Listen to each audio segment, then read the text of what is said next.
Hi, I'm Carl Azus, and we welcome you to this special Veterans Day edition of CNN Student News. First up, a first visit to the Oval Office for the man who will become its new occupant.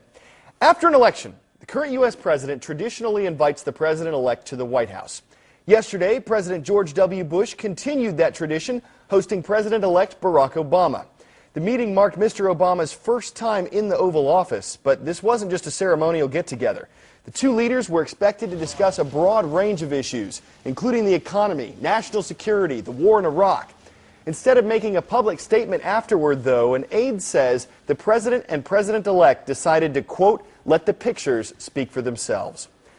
The president-elect's daughters will move into the White House in January along with their parents. Every move comes with change, but imagine how different life would be if your dad were to become the most powerful man in the world. Deborah Fayrick examines what's in store for the future First family. There's Renegade and Renaissance, Radiance and Rosebud, new names for a new family moving into their new house. The code names given by the Secret Service are no longer secret now that security transmissions are encrypted. It's always amazing how the Secret Service manages to come up with names that are appropriate. For the Obamas, there's lots to do before January when they move into the White House. First, there's the issue of schools for 5th grade Malia and 2nd grade Sasha. The girls who got a ride from their dad Monday morning currently attend private school in Chicago. When the Clintons first moved to Washington, they opted for private school for 12-year-old daughter Chelsea. 9-year-old first daughter Amy Carter was sent to public school. And it won't be just the four Obamas moving in. The girls' grandmother who helped care for them during the campaign will also come, as will a new best friend. Not everyone brings a puppy. Caroline Kennedy brought her pony Macaroni. Teddy Roosevelt's kids snuck their pony Algonquin into the White House to cheer up a sick brother. With so much extra security around the family, that's unlikely to happen. All the kids who've lived in the White House have always gotten very used to the Secret Service and in fact have become great friends with them. The Obamas will set up house on the 2nd and 3rd floors. The girls can even attend dinners like Amy Carter did with heads of state, though it's unlikely they'll bring a book. And while the girls are likely to spend a lot of time inside, there's lots to do like private pool parties, hide and seek, maybe even ride a bike like another former resident. It really is like Eloise at the Plaza. I mean, these two girls are going to find so many wonderful things to explore and so many rooms and so much history and it's very much a home up on the 2nd floor. It's very cozy up there. Today's shout-out is dedicated to everyone who has ever served in the United States Armed Forces. During what war were American troops known as doughboys? Was it the Civil War, World War I, World War II, or the Korean War? You've got 3 seconds. Go.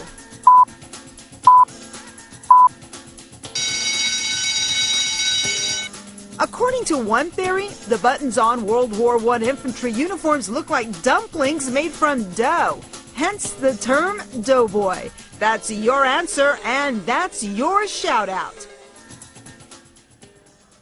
This special day is a fantastic one that commemorates the millions of people who ever fought or gave up their time or even their lives for our country.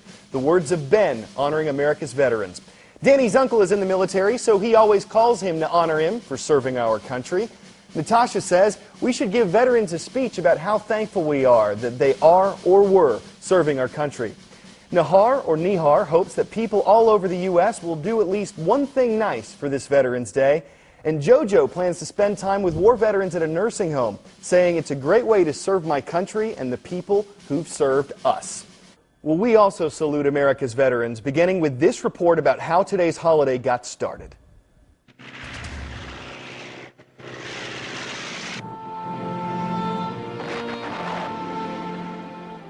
The images you're seeing are 90 years old, showing dogfights between the first warplanes, battles between the first doughboys, faces from the First World War. It was known as the Great War, the war to end all wars, and though that didn't hold true, it did give rise to the holiday America celebrates this November 11th, Veterans Day. I thank our nation's veterans for the fine example that you have set for our country. I thank you for your courage and your patriotism and your devotion to duty.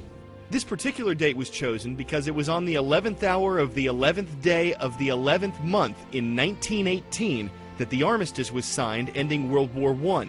In 1919, President Woodrow Wilson proclaimed the date a holiday and called it Armistice Day. In 1921, unknown soldiers were entombed in ceremonies at Arlington National Cemetery, London's Westminster Abbey, and Paris's Arc de Triomphe. 2 decades later, the world was again embroiled in conflict as World War II saw the greatest mobilization of troops in American history. Following that war and later the Korean conflict, Armistice Day was expanded to honor American veterans of all wars. In 1954, President Dwight D. Eisenhower signed the bill to change the name, and the holiday has been Veterans Day ever since. Today, it's not limited to those who've served in battle. Veterans Day salutes every American service person, in or out of conflict. The reasons are simple. You keep faith with America. Your example of service and sacrifice inspires a new generation of freedom's defenders. May God keep us truly grateful for everything that you've done. Grateful indeed. See if you can ID me. I was born in Harrison County, Missouri in 1901. I lied about my age so that I could join the Army when I was 16 years old. I'm the only living American veteran of World War I. I'm Frank Buckles, and I was an ambulance driver in the Great War. Our coverage of Veterans Day continues online. Do you know the difference between this holiday and Memorial Day? You'll find the answer in our one sheet, and our learning activity challenges students to interview U.S. military personnel to explore the sacrifices these men and women made in defense of our country. Check out both resources at cnnstudentnews.com. Well, some store owners are supporting U.S. troops and their families by offering an assist down the aisle. You see, wedding dresses, from what I'm told, can be really expensive. But these salons we're talking about are giving them away for free to brides who are either serving in the armed forces or getting married to someone who is. Crystal Haynes of affiliate WTNH in Farmington, Connecticut, dresses up the details. I kind of feel like Cinderella in this dress.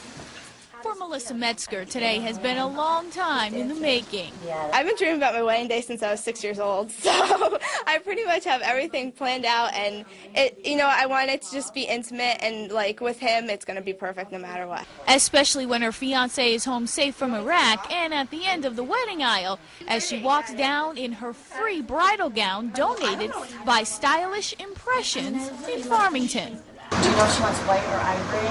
Owner Diane Bonney's shop is the only one in Connecticut part of the Brides Across America national giveaway event. She's donating more than 40 gowns to brides in the military or marrying into it. We're really in tough times right now with the economy and things like that, and I thought this was just a great opportunity. You know, if you're in the situation where you're able to give, why not give? Perhaps Jennifer DeRozier's face says it all. She's marrying into the Navy, bringing her mom and sister along for the ride. I'm actually honored to be part of his life, being part of the military, being part of this. I think it's just fantastic. I see what they do for the town, for the country, everything that they do, and I think this is fantastic. This is unbelievable because they are fighting hard times right now with getting ready for the move and everything, and to be able to have a free wedding gown because they are costly, it's wonderful. The shop had about 15 appointments this Sunday, but they say if they don't get to the magic number of 40, they're going to extend the giveaway until Veterans Day. In Farmington, I'm Crystal Haynes, News Channel 8. And finally today, one veteran's vacation ends with a spectacular surprise.